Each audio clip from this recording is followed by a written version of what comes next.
We saw a panicked, I think, Barack Obama. We saw a guy who I think knows he's in trouble in Ohio.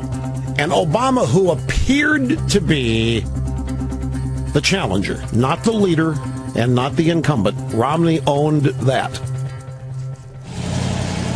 And tonight, Governor Romney taking a big lead in a new swing state poll. According to the Rasmussen poll of 11 swing states, Governor Romney now leading President Obama 50% to 45%.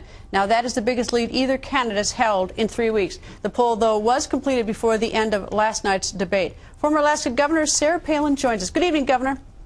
Hi, Greta. How are you? Very well. Your thoughts about last night's debate now that you've had about 24 hours to think about it? Well, watching the debate in real time, of course, it was a bit frustrating. Trying to, I guess, vicariously live through Romney and answer some of those false charges, the many, many false charges leveled against him by our President Obama. And Romney, I think, just couldn't keep up with all the lies and the spin of Barack Obama, the mocking, the criticism, the arrogance, the petulant attitude of our president. It's so refreshing, though, to watch these debates and know that finally American voters can see, minus the filter of the mainstream media, they can see and they can hear what Mitt Romney actually stands for, and they can have faith that we have a good choice that is in contrast to the failed policy, the failed administration of Barack Obama's.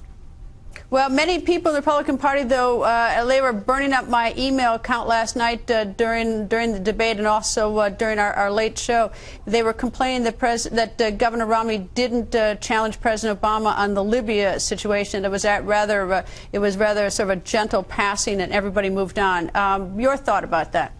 Well, I think now, 24 hours after this debate, now hearing your breaking news about what happened in real time, the information that was provided to the State Department, to the White House via these emails on the Benghazi attack, I think that Mitt Romney perhaps would have a different approach to the answers in the debate last night.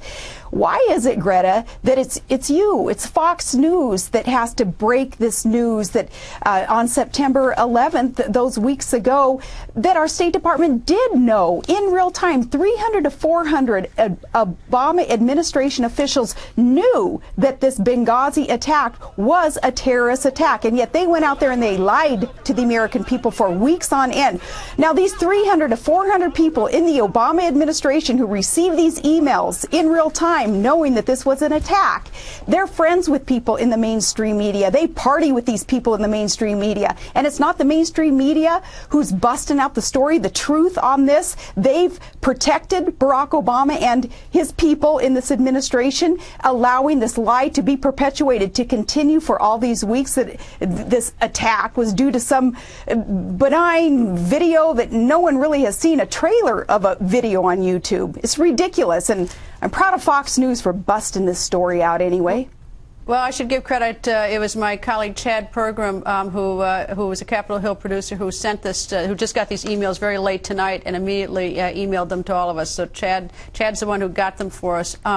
You know, it is sort of curious, though, that, you know, this video story. I mean, I hate to be so hung up on something, but I really don't understand. You know, why? I mean, you know, why didn't he just say, "We don't know"? Why did he try to sort of deflect it and misdirect us to it? I just, you know, for the life of me, when something is, you know, is so important as to what happened on our property, the consulate, on September 11th, when they were watching it by the drones overhead. They knew the crisis was going on, and they come up with this video story when they knew right then and there that night in real time that a group they declared as terrorists on their own websites linked to Al-Qaeda. And they talk about this video, and they try to tell us that. Exactly, Greta. Keep investigating. Keep trying to find what the purpose would be in this cover-up, and why the mainstream media and protecting Obama would perpetuate this cover-up. It's atrocious. It's appalling. And yet, it's not surprising. There is no moral compass there in this administration. There isn't a moral compass in our mainstream media. It is a corrupt mainstream media. What breaks my heart about all this, besides the loss of 4 brave Americans through this tragedy, is that We have our troops, we have our sons and daughters overseas fighting for that freedom of the press in America. And yet there is abuse of that freedom of the press, where the press gets out there and they think that they're free to lie to the American people about what's going on.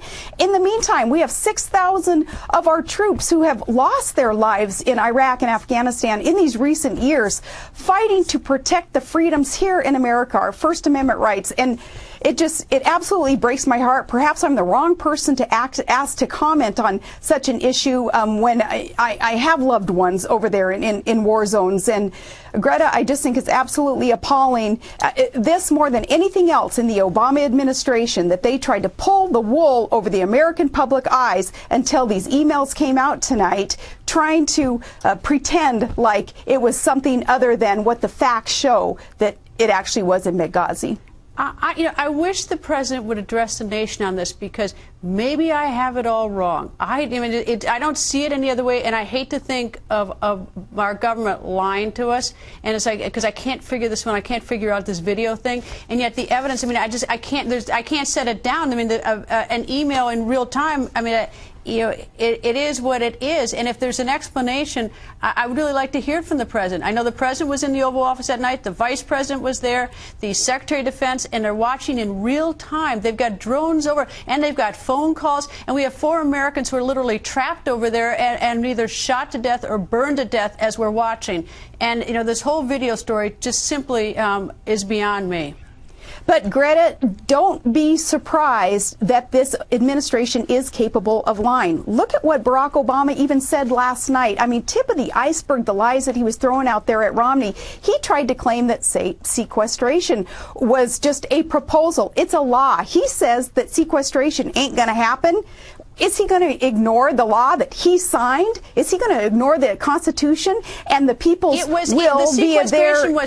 Bob Woodward says the sequestration was his administration's idea. It was his hammer. They started it. They're the ones who came up with the idea. They're the ones who sold it to Congress. And now they're trying to push it off on Congress. And they is Barack Obama, as an individual, told the American people last night that it was just a proposal of Congress's and it wasn't going to happen. It's a law. He signed it. He has no respect for the different branches of government, for the Constitution that mandates that he, as the executive, will fulfill the will of the people via Congress. And last night, one thing after another with the false charges and the false claims, Romney could not keep up with all the untruths, with the lies. So don't be surprised on this Libya attack, too, that things aren't as they had appeared for those weeks. Governor, thank you. Thank you so much, Greta.